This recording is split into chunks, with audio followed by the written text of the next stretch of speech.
नमस्कार, बहुत बहुत स्वागत है आपका आज की क्लास में। आज की क्लास में हम टीजीटी पीजीटी की परीक्षा के लिए 125 प्रश्नों को हल करेंगे। यह प्रैक्टिस सेट अन्य सभी प्रतियोगी परीक्षाओं के लिए महत्वपूर्ण है, जिसमें हिंदी साहित्य के इतिहास या व्याकरण या काव्य शास्त्र उसके सिलेबस में लगा हुआ है, तो यह उसके लिए भी बहुत महत्वपूर्ण है। यूजीसी नेट की परीक्षा के लिए भी बहुत महत्वपूर्ण है। तो आप जिस भी परीक्षा की तैयारी कर रहे हैं, इसको ज़रूर देखिए और देखिए कि आपके कितने प्रश्न सही हो रहे हैं। कोशिश करिएगा कि ज़्यादा से ज़्यादा प्रश्न सही हों।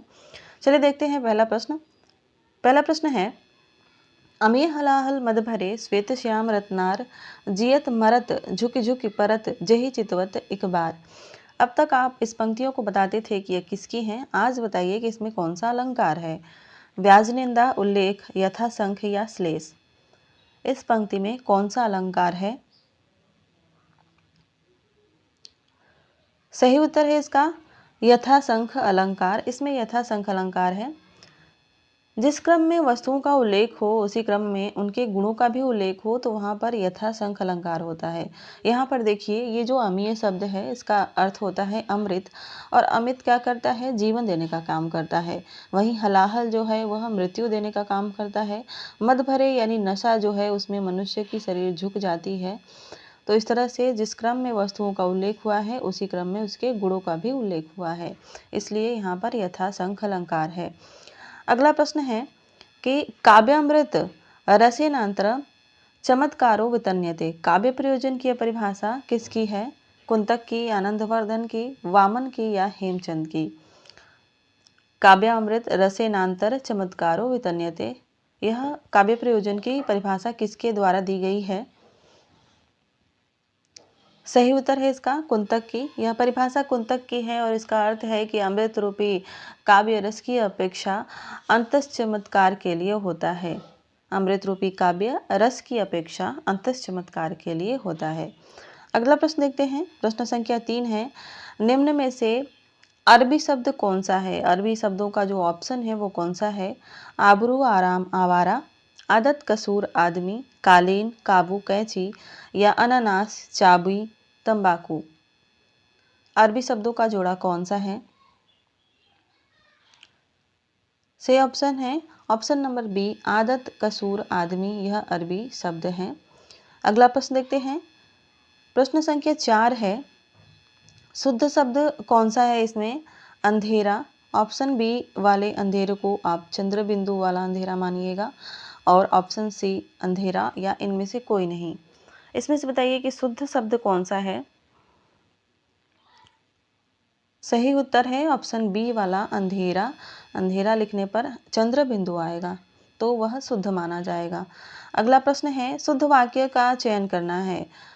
वास्तव में तुम चतुर हो, तुम हो चतुर हो, तुम वास्तव में चतुर हो, या हो तुम चतुर वास्तव में। आपको बताना है कि इसमें से शुद्ध वाक्य कौन सा है, और इसका सही उत्तर है तुम वास्तव में चतुर हो। ऑप्शन नंबर सी इसका राइट आंसर हो जाएगा। अगला प्रश्न है, दुपट्टा में कौन सा समास है। द्विगु है, द्वंद्व है, कर्मधारय है या बहुव्रीहि है। दुपट्टा में कौन सा समास है। दुपट्टा शब्द में सही उत्तर है द्विगु समास। इसका समास विग्रह हो जाएगा दो पाठों का समाहार। अगला प्रश्न देखते हैं। अगला प्रश्न है, फोर्ट विलियम कॉलेज की स्थापना कब हुई थी। सन 1800 में, 1801 में, 1802 में या 1803 में। फोर्ट विलियम कॉलेज की स्थापना कब हुई थी। सही उत्तर है सन 1800 ईस्वी में, 10 जुलाई सन 1800 ईस्वी में इसकी स्थापना हुई थी। अगला प्रश्न है, यह बहुत ही महत्वपूर्ण प्रश्न है। लतायक ए हिंदी नकलियात 1810 किसकी रचना है। सदल मिश्र, लल्लू लाल, सदासुख लाल या इंसा अल्लाह खां। किसकी रचना है लतायक ए हिंदी नकलियात। सही उत्तर है इसका लल्लू लाल। यह लल्लू लाल की रचना है और इसमें 100 लघु कथाओं का संग्रह किया गया है, जिसकी भाषा ब्रज एवं खड़ी बोली है। अगला प्रश्न है, लल्लू लाल की एकमात्र मौलिक रचना कौन सी है। General principle of inflection conjugation in the Braj भाषा, प्रेम सागर, लाल चंद्रिका या इनमें से कोई नहीं। लल्लू लाल की एकमात्र मौलिक रचना कौन सी है, आपको बताना है। सही उत्तर है option number A, general principle of inflection conjugation in the Brajbhasha. यह इनकी मौलिक रचना है। अगला प्रश्न है प्रश्न संख्या 10।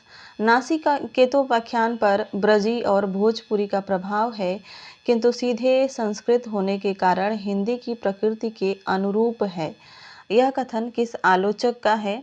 बच्चन सिंह, शुक्ल जी, श्याम सुंदर दास या हजारी प्रसाद द्विवेदी। आपको बताना है यह कथन किस विद्वान का है। सही उत्तर है इसका बच्चन सिंह। यह डॉक्टर बच्चन सिंह का कथन है।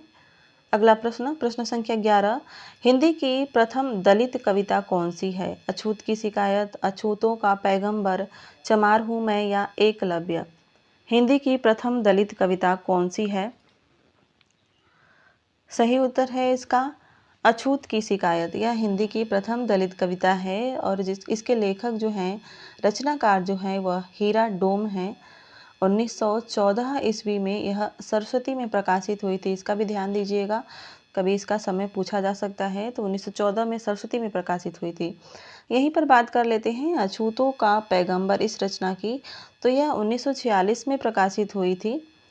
1946 में प्रकाशित हुई थी और यह प्रथम दलित कविता संग्रह है। इसका भी ध्यान दीजिएगा। अगला प्रश्न है हिंदी का प्रथम दलित उपन्यास कौन सा है? बंधन मुक्ति, धरती धन न अपना, मिट्टी की सौगंध या शमशान का रहस्य। हिंदी का प्रथम दलित उपन्यास कौन सा है? सही उत्तर की बात करें तो इसका सही उत्तर हो जाएगा बंधन मुक्ति। यह हिंदी का प्रथम दलित उपन्यास है। रामजी लाल सहाय का है। 1954 ईस्वी में प्रकाशित हुआ था। एक और बात यहाँ पर ध्यान दीजिएगा, अगर इस ऑप्शन में यहाँ पर छप्पर रहता तो वह हिंदी का प्रथम दलित उपन्यास कहा जाता, और अगर दोनों ऑप्शन में हो बंधन मुक्ति और छप्पर दोनों, तो छप्पर को हिंदी का प्रथम दलित उपन्यास माना जाएगा। अगला प्रश्न देखते हैं। ठीकरे की मंगनी किसकी रचना है? नासिरा शर्मा, मैत्रेयी पुष्पा, मंजुल भगत या चित्रा मुदगल। ठीकरे की मंगनी किसकी रचना है? सही उत्तर है इसका नासिरा शर्मा। यह नासिरा शर्मा की रचना है। 1989 ईस्वी में प्रकाशित हुई थी। स्त्री विमर्श संबंधी उपन्यास है यह। अगला प्रश्न, मध्य प्रदेश के गूढ़ आदिवासियों से संबंधित उपन्यास इसमें से कौन सा है? कचनार, रथ के पहिए, वनलक्ष्मी या कब तक पुकारूं। मध्य प्रदेश के गूढ़ आदिवासियों से संबंधित उपन्यास कौन सा है? सही उत्तर है रथ के पहिए। देवेंद्र सत्यार्थी द्वारा लिखा गया है। 1952 में प्रकाशित हुआ था और बहुत ही महत्वपूर्ण है। यह बार बार परीक्षाओं में पूछा जाता है। आगे बढ़ने से पहले एक और बात, अगर आप इस चैनल पर पहली बार आए हों, क्लास को पहली बार देख रहे हों, क्लास अच्छी लग रही हो, तैयारी के लिए आपकी अच्छी लग रही हो, तो इसको सब्सक्राइब जरूर करिएगा और अपने दोस्तों के साथ भी वीडियो को शेयर करिएगा। देखते हैं अगला प्रश्न। अगला प्रश्न है, नागरी पिछाड़ी सभा काशी का स्थापना वर्ष क्या है? 1892, 1893, 1894 या 1895। नागरी पिछाड़ी सभा काशी की स्थापना कब हुई थी? सही उत्तर है इसका 1893 ईस्वी में हुई थी। क्वींस कॉलेज वाराणसी के कक्षा 9वीं के 3 विद्यार्थियों द्वारा हुई थी। वो थे श्याम सुंदर दास, राम नारायण मिश्र और शिव कुमार सिंह। ठीक है, राम, श्याम और शिव, ये तीनों लोगों ने काशी नागरी पिछाड़ी सभा की स्थापना की थी। अगला प्रश्न देखते हैं। शुक्ल जी आधुनिक काल का आरंभ कब से मानते हैं? 1868 ईस्वी कवि वचन सुधा से, 1857 ईस्वी की क्रांति से, 1850 ईस्वी भारतेंदु के जन्म से, या इनमें से कोई नहीं। आचार्य रामचंद्र शुक्ल आधुनिक काल का आरंभ कब से मानते हैं? सही उत्तर है इसका 1868 ईस्वी में कवि वचन सुधा के प्रकाशन से। अगला प्रश्न, आधुनिक काल को समीक्षा काल किसने कहा है? पृथ्वीनाथ शर्मा ने, डॉक्टर नामवर सिंह ने, निराला ने या रामविलास शर्मा ने। आधुनिक काल को समीक्षा काल किसने कहा है? बहुत ही महत्वपूर्ण प्रश्न है। ये सभी प्रश्न मैंने खुद से बनाए हैं और सभी प्रश्न बहुत ही महत्वपूर्ण हैं। सही उत्तर है डॉक्टर नामवर सिंह। इन्होंने आधुनिक काल को समीक्षा काल और उन्मेष काल भी कहा है, तो इसको भी ध्यान दीजिएगा। कभी उन्मेष काल पूछा जा सकता है कि आधुनिक काल को उन्मेष काल किसने कहा, तो डॉक्टर नामवर सिंह ने कहा है। अगला प्रश्न देखते हैं। प्रश्न है, कौन सा विकल्प सही नहीं है? भारतेंदु 1850 से 1885, प्रेमघन 1855 से 1922, राधाचरण गोस्वामी 1859 से 1955 या बाल मुकुंद गुप्त 1866 से 1908। कौन सा विकल्प सही नहीं है आपको बताना है। सही उत्तर है ऑप्शन नंबर डी, बाल मुकुंद गुप्त 1866 से 1908। यह सही नहीं है। इनका जन्म 1865 ईस्वी में हुआ था और निधन इनका 1907 ईस्वी में हुआ था। ठीक है, अगला प्रश्न देखते हैं। अगला प्रश्न है, भारतेंदु हरिश्चंद्र को हरिश्चंद्र की उपाधि कब दी गई थी? इस प्रश्न को थोड़ा इस तरह से कर लीजिएगा कि भारतेंदु हरिश्चंद्र को भारतेंदु की उपाधि कब दी गई थी? 1880 में, 1885 में, 1875 में या 1881 में? भारतेंदु हरिश्चंद्र को भारतेंदु की उपाधि कब दी गई थी? सही उत्तर है 1880 ईस्वी में दी गई थी। अगला प्रश्न, कहीं नहीं वहीं किसका काव्य संकलन है? कैलाश वाजपेयी का, अशोक वाजपेयी का, ऋतुराज का या मंगलेश डबराल का? कहीं नहीं वहीं किसका काव्य संकलन है? बहुत ही महत्वपूर्ण काव्य संकलन है यह। सही उत्तर है कैलाश वाजपेयी। यह कैलाश वाजपेयी का काव्य संकलन है और 2007 में प्रकाशित हुआ था। मुख्य बात यह है कि इसको 2009 में साहित्य अकादमी पुरस्कार मिला था। तो जितनी भी रचनाएं हैं जिनको साहित्य अकादमी पुरस्कार मिल चुका है तो वो सभी महत्वपूर्ण हो जाती हैं परीक्षा की दृष्टि से। अगला प्रश्न देखते हैं। प्रश्न है 21, करते अभिषेक पयोध हैं बलिहारी उस देश की, हे मातृभूमि तू सत्य ही सगुण मूर्ति सर्वेश की। इन पंक्तियों में कौन सा छंद है? बरवे, उल्लाला, छप्पै या हरि गीतिका? इस पंक्ति में कौन सा छंद है आपको बताना है। सही उत्तर है उल्लाला। इसमें उल्लाला छंद है। उल्लाला छंद में विषम चरणों में 15-15 तथा सम चरणों में 13-13 मात्राएं होती हैं, तो वह उल्लाला छंद होता है। ऑप्शन बी इसका राइट आंसर हो जाएगा। अगला प्रश्न देखते हैं। प्रश्न संख्या 22 है, बना लो जहां ही वहीं स्वर्ग होगा, स्वयं भूत थोड़ा कहीं स्वर्ग होगा। इसमें कौन सा छंद है? उपेंद्र वज्रा, ताटंग छंद, भुजंग प्रयातम या बसंत तिलका? बना लो जहां ही वहीं स्वर्ग होगा, स्वयं भूत थोड़ा कहीं स्वर्ग होगा। सही उत्तर है इसका भुजंग प्रयातम। इसमें भुजंग प्रयातम छंद है। इसके प्रत्येक चरण में 4 बार यगड़, ठीक है, यगड़ यानी या माता यानी 1 2 2 के क्रम से 12 वर्ण होते हैं। ठीक है, तो वह होता है भुजंग प्रयातम छंद। अगला प्रश्न, ईश्वर की अध्यक्षता में किसका काव्य संग्रह है? उदय प्रकाश का, लीलाधर जगूड़ी का, राजेश जोशी का या मंगलेश डबराल का? ईश्वर की अध्यक्षता में किसका काव्य संग्रह है? सही उत्तर है लीलाधर जगूड़ी का। यह 1999 ईस्वी में प्रकाशित हुआ था। अगला प्रश्न देखते हैं। न प्रजा है ना कोई तंत्र है, यह आदमी के खिलाफ आदमी का खुला षड्यंत्र है। यह पंक्तियां किसकी हैं? धूमिल की, नागार्जुन की, चंद्रकांत देवताले की या आलोक धनवा की? किसकी पंक्तियां हैं यह? सही उत्तर है धूमिल की। यह सुदामा पांडे धूमिल की पंक्तियां हैं। सुदामा पांडे का प्रजातंत्र भाग 2 में यह कविता संकलित है। 1979 में प्रकाशित हुई थी और इसमें 21 कविताएं थी। इसका भी आप लोग ध्यान दीजिएगा। अगला प्रश्न देखते हैं। प्रश्न संख्या 25 है, केदारनाथ सिंह को किस रचना पर साहित्य अकादमी पुरस्कार मिला है? जमीन पक रही है, अकाल में सारस, बाघ, उत्तर कबीर? केदारनाथ सिंह को किस रचना पर साहित्य अकादमी पुरस्कार मिला है? सही उत्तर है अकाल में सारस। अकाल में सारस जो रचना है इनकी, इस पर इन्हें सन 1989 में साहित्य अकादमी पुरस्कार मिला था और इस रचना का प्रकाशन वर्ष 1988 है। इसको भी याद रखिएगा। मैं याद करने के लिए पूरा रटती हूँ तभी याद होता है। रट डालिए, जिंदगी का सवाल है। सारे रचनाओं के रचना काल, समय इत्यादि को आप लोग पूरी तरीके से रट डालिए।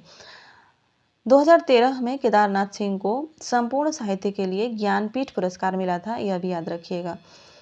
अगला प्रश्न है भू धातु में तुमुन प्रत्यय लगाने पर क्या रूप होगा? भूतुम, भूतम, भवतुम या भवितुम। मैंने कोशिश की है कि आपके सिलेबस के सभी क्षेत्रों से प्रश्नों को ले सकूं। यह संस्कृत के व्याकरण से प्रश्न है और इसका सही उत्तर है ऑप्शन डी भवितुम। भू धातु में तुमुन प्रत्यय लगाने पर भवितुम शब्द रूप होगा। अगला प्रश्न देखते हैं, प्रश्न संख्या 27। गम धातु के लंग लकार उत्तम पुरुष एक वचन में रूप क्या होगा? अगच्छा, अगच्छत, अगच्छम या अगच्छाम। सही उत्तर हो जाएगा इसका अगच्छम, ऑप्शन नंबर सी इसका राइट आंसर हो जाएगा। अगला प्रश्न देखते हैं, विद्वत शब्द द्वितीय बहुवचन रूप में क्या होगा? विद्वान, विद्वांसम, विदुषः या विदुषा। विद्वत शब्द जो है द्वितीय बहुवचन में क्या रूप इसका होगा? सही उत्तर है विदुषः। अगला प्रश्न देखते हैं, प्रश्न संख्या 30 है, विसर्ग संधि का उदाहरण इसमें से कौन सा है? मुनि रीति, तच्चित्रम, परीक्षणम या गौयत्र। विसर्ग संधि का उदाहरण इसमें से कौन सा है? सही उत्तर है इसका मुनि रीति। अगला प्रश्न देखते हैं, अगला प्रश्न है, निम्न में से कौन सा सात्विक अनुभाव नहीं है? स्वेद, प्रलय, व्याधि या अश्रु। इसमें से कौन सा सात्विक अनुभाव नहीं है आपको बताना है। सही उत्तर है व्याधि। व्याधि जो है सात्विक अनुभाव नहीं है, यह एक संचारी भाव है। अगला प्रश्न, छंद की पहचान कीजिए। इसके प्रत्येक चरण में तगड़, भगड़, जगड़, जगड़ तथा 2 गुरु वर्णों के योग से 14 वर्ण होते हैं। मुझे छोटा करना पड़ा, ये दिखाई नहीं दे रहा था, मैं बोल भी देती हूँ। इसके प्रत्येक चरण में तगड़, भगड़, जगड़, जगड़ तथा 2 गुरु वर्णों के योग से 14 वर्ण होते हैं। तो कौन सा छंद होता है? बसंत तिलका, इंद्रवज्रा, मालिनी छंद या मंदाक्रांता। कौन सा छंद होता है? सही उत्तर है बसंत तिलका। ठीक है, तगड़, भगड़, जगड़, जगड़ और 2 गुरु से बसंत तिलका होता है। तगड़ का अर्थ होता है ताराज, जिसमें मात्रा आएगी 2, 2, 1। उसके बाद आता है भगड़। भगड़ का अर्थ होता है भानस, तो मात्रा आएगी 2, 1, 1। जगड़ का अर्थ हो जाएगा जभान, इसमें मात्रा आएगी 1, 2, 1 और फिर जगड़ जगड़ यानी 1, 2, 1 और 2 गुरु। इस तरह से इसमें मात्राएं आएंगी और 14 वर्ण होंगे, तो वह बसंत तिलका होगा। अगला प्रश्न देखते हैं। अगला प्रश्न है, हिंदी में बीट कविता का सूत्रपात किसने किया? नवल किशोर शर्मा, नलिन विलोचन शर्मा, राजकमल चौधरी या जगदीश गुप्त ने। हिंदी में बीट कविता का सूत्रपात यानी प्रवर्तन किसने किया है?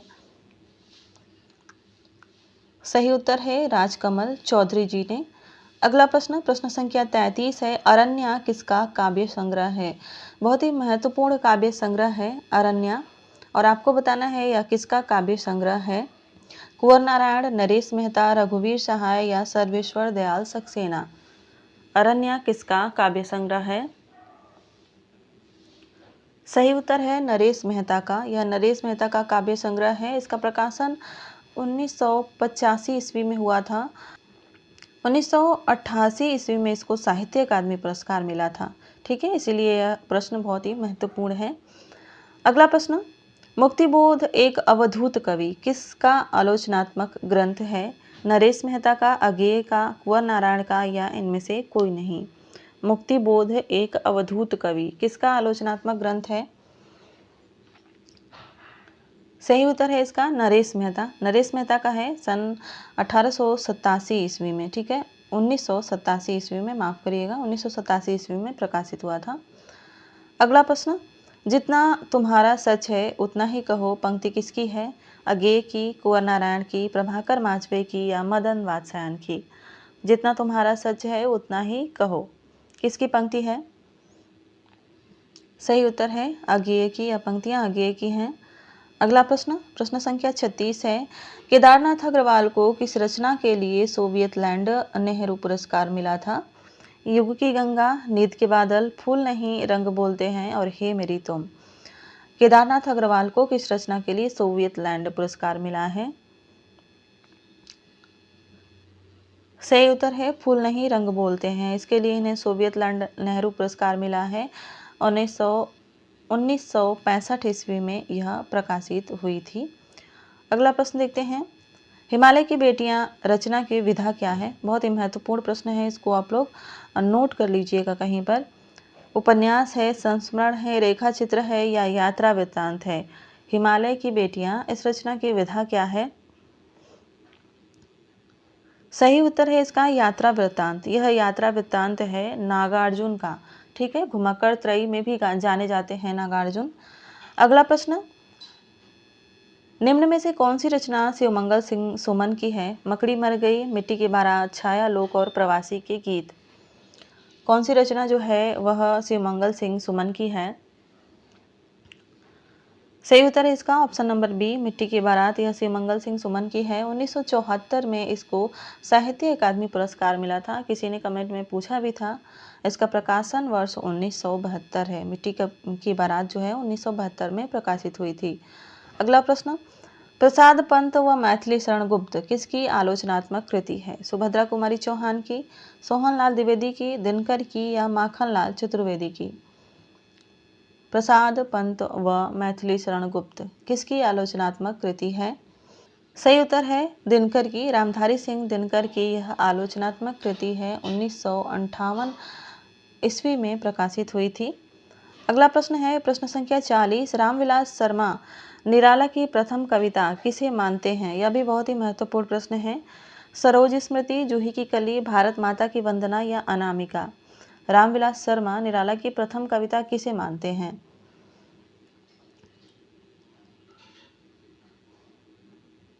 सही उत्तर है इसका भारत माता की वंदना। इसको मानते हैं। यह 1920 ईस्वी में प्रकाशित हुई थी और रामविलास शर्मा इसी को निराला की प्रथम कविता मानते हैं, जबकि स्वयं निराला ने जूही की कली को अपनी प्रथम कविता माना है। अगला प्रश्न देखते हैं। प्रश्न है, निम्न में से कौन सा पश्च स्वर है? आ, ई और बड़ी ई और अ। इनमें से कौन सा पश्च स्वर है आपको बताना है। सही उत्तर है ऑप्शन नंबर ए, आ। अगला प्रश्न, निम्न में से तत्सम शब्द नहीं है? आज्ञा, राय, सर्व, स्वामी। कौन सा शब्द इसमें से तत्सम शब्द नहीं है? हिंदी व्याकरण से यह प्रश्न है। सही उत्तर है राय। राय जो है वह तत्सम नहीं तद्भव शब्द है। अगला प्रश्न है, भरत मुनि ने अपभ्रंश को क्या नाम दिया है? लोक भाषा, जन भाषा, देश भाषा, अशुद्ध भाषा। भरत मुनि ने अपभ्रंश को क्या नाम दिया है? सही उत्तर है देश भाषा। इन्होंने देश भाषा कहा है। अगला प्रश्न देखते हैं। अगला प्रश्न है, निम्न में से दान प्रत्यय किसमें है? श्रमदान, वरदान, रक्तदान और फूलदान। आपको बताना है कि निम्नलिखित में से दान प्रत्यय किसमें है, किस शब्द में है? सही उत्तर है इसका ऑप्शन नंबर डी, फूलदान। इसमें दान प्रत्यय है। जहाँ दान का अर्थ देना आए वहाँ पर दान प्रत्यय नहीं होगा, यानी इन तीनों में दान प्रत्यय नहीं होगा। और जहाँ पर दान का अर्थ स्थान या पात्र हो तो वहाँ पर दान प्रत्यय होगा। ठीक है, तो यह प्रश्न बहुत ही महत्वपूर्ण है, आप लोगों को नोट कर लीजिएगा। अगला प्रश्न देखते हैं। आगरा का बोली क्षेत्र कौन सा है? अवधी, खड़ी बोली, ब्रज या छत्तीसगढ़ी? आगरा का बोली क्षेत्र कौन सा है? सही उत्तर है इसका ब्रज। ब्रज बोली जाती है आगरा में। अगला प्रश्न, निम्न में से किस शब्द में उपसर्ग नहीं है? अपमान, अपराध, अपयश, अपमति। किस में जो है उपसर्ग नहीं है? सही उत्तर है इसका अपराध। अपराध में नहीं है। अगला प्रश्न, निम्न में से कौन सा शब्द यौगिक है, रूढ़ नहीं? जलद, नाक, कान, पर। कौन सा शब्द यौगिक है, रूढ़ नहीं है? सही उत्तर है इसका जलद। जलद शब्द यौगिक है, रूढ़ शब्द नहीं है। अगला प्रश्न देखते हैं। प्रश्न संख्या 48 है, कौन सी भाषा सामी भाषाओं में शामिल नहीं है? इब्रानी, अरबी, हबसी, फारसी। सामी भाषाओं में कौन सी भाषा शामिल नहीं है? सही उत्तर है इसका फारसी। फारसी शामिल नहीं है। अगला प्रश्न, मलिक मोहम्मद जायसी की प्रेम कविता किसके इतिहास का अध्याय है? George Abraham Gierson, Ramchandra Shukla, Hazari Prasad Dwivedi या गणपति चंद्रगुप्त? मलिक मोहम्मद जायसी की प्रेम कविता?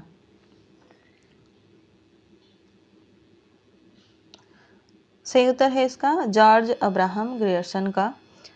अगला प्रश्न, संत मत के अलावा शब्द यानी शब्द का प्रचलन और किस पंथ में हुआ है? सिद्ध में, जैन में, नाथ में या सखी संप्रदाय में?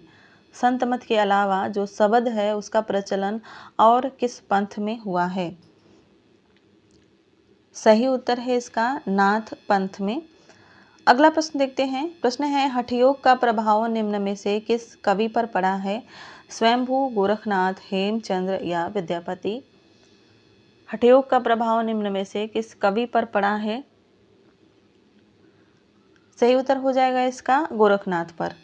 ठीक है। अगला प्रश्न, प्रश्न संख्या 52 है। प्रथम विश्व हिंदी सम्मेलन के अध्यक्ष कौन थे? शिवसागर रामगुलाम, महात्मा गांधी, विनोबा भावे, पुरुषोत्तम दास टंडन? प्रथम विश्व हिंदी सम्मेलन के अध्यक्ष कौन थे? सही उत्तर है शिवसागर रामगुलाम। अगला प्रश्न देखते हैं। चिंतामणि भाग 3 में निबंधों की संख्या कितनी है? 20, 21, 22, 23? चिंतामणि भाग 3 में निबंधों की संख्या कितनी है? सही उत्तर है 21। 21 निबंध है इसमें और इसका संपादन किया था नामवर सिंह ने 1983 ईस्वी में। ठीक है। अगला प्रश्न, मृच्छकटिकम रूपक के भेदों में से क्या है? रूपक के 10 धनंजय के अनुसार रूपक के 10 भेद होते हैं और आपको बताना है कि मृच्छकटिकम उनमें से क्या है? नाटक है, व्यायोग है, भाण है या प्रकरण है? मृच्छकटिकम क्या है? सही उत्तर है प्रकरण। यह प्रकरण है। शूद्रक की रचना है, 10 अंक इसमें है। अगला प्रश्न, भगवान राम के जीवन से संबंधित नाटक इसमें से कौन सा है? मालती माधव, महावीर चरित, स्वप्न वासव दत्ता या इनमें से कोई नहीं? भगवान राम के जीवन से संबंधित नाटक इसमें से कौन सा है? सही उत्तर है भवभूति द्वारा रचित महावीर चरित। अगला प्रश्न, प्रश्न संख्या 56। भारतेंदु जी के अधूरे नाटक सती प्रताप को किसने पूरा किया? किशोरी लाल गोस्वामी ने, राधा कृष्ण दास ने, अंबिका दत्त व्यास ने या बालकृष्ण भट्ट ने? भारतेंदु जी के अधूरे नाटक सती प्रताप को किसने पूरा किया था? यह एक गीति नाट्य था और इसको पूरा किया था राधा कृष्ण दास जी ने। अगला प्रश्न, प्रश्न है, भारत दुर्दशा 1880 किसका नाटक है? भारतेंदु जी का, प्रताप नारायण मिश्र का, राधा कृष्ण दास का या बालकृष्ण भट्ट का? भारत दुर्दशा 1888 किसका नाटक है? सही उत्तर है प्रताप नारायण मिश्र का। यह प्रताप नारायण मिश्र का नाटक है। इसी नाम से भारतेंदु जी का भी नाटक है, उसका समय अलग है। अगला प्रश्न देखते हैं। अगला प्रश्न है, गणपति चंद्रगुप्त के अनुसार हिंदी का प्रथम नाटक कौन सा है? गोरक्ष विजय, नहुस, इसको नहुस कर लीजिएगा, आनंद रघुनंदन या रणधीर प्रेम मोहिनी? गणपति चंद्रगुप्त के अनुसार हिंदी का प्रथम नाटक कौन सा है? आपको बताना है। सही उत्तर है गोरक्ष विजय। गणपति चंद्रगुप्त के अनुसार गोरक्ष विजय हिंदी का प्रथम नाटक है। विद्यापति का यह नाटक है। ठीक है। अगला प्रश्न, हिंदी का प्रथम प्रतीकात्मक नाटक कौन सा है? करुणालय, कामना, जानकी मंगल या भारत दुर्दशा? हिंदी का प्रथम प्रतीकात्मक नाटक कौन सा है? सही उत्तर है कामना। जयशंकर प्रसाद द्वारा रचित कामना हिंदी का प्रथम प्रतीकात्मक नाटक है। 1927 ईस्वी में प्रकाशित हुआ था। अगला प्रश्न देखते हैं। प्रश्न संख्या 60 है। बघेली किस अपभ्रंश से विकसित हुई है? शौरसेनी, मागधी, अर्धमागधी या ब्राह्मण? बघेली किस अपभ्रंश से विकसित हुई है? सही उत्तर है अर्धमागधी अपभ्रंश से। अवधी, बघेली और छत्तीसगढ़ी यह तीनों अर्धमागधी अपभ्रंश से विकसित हुई हैं। आज की क्लास में बस इतना ही देखते हैं। इसका दूसरा पार्ट जो है वो अगली क्लास में होगा। कितने प्रश्न आपके अभी तक सही हुए वो कमेंट करके ज़रूर बताइए। क्लास कैसी लगी ये भी कमेंट में ज़रूर बताइएगा। इसके दूसरे पार्ट में 65 प्रश्न हो जाएंगे, तो कुल मिलाकर 125 प्रश्न हो जाएंगे। ठीक है, मिलते हैं अगली वीडियो में।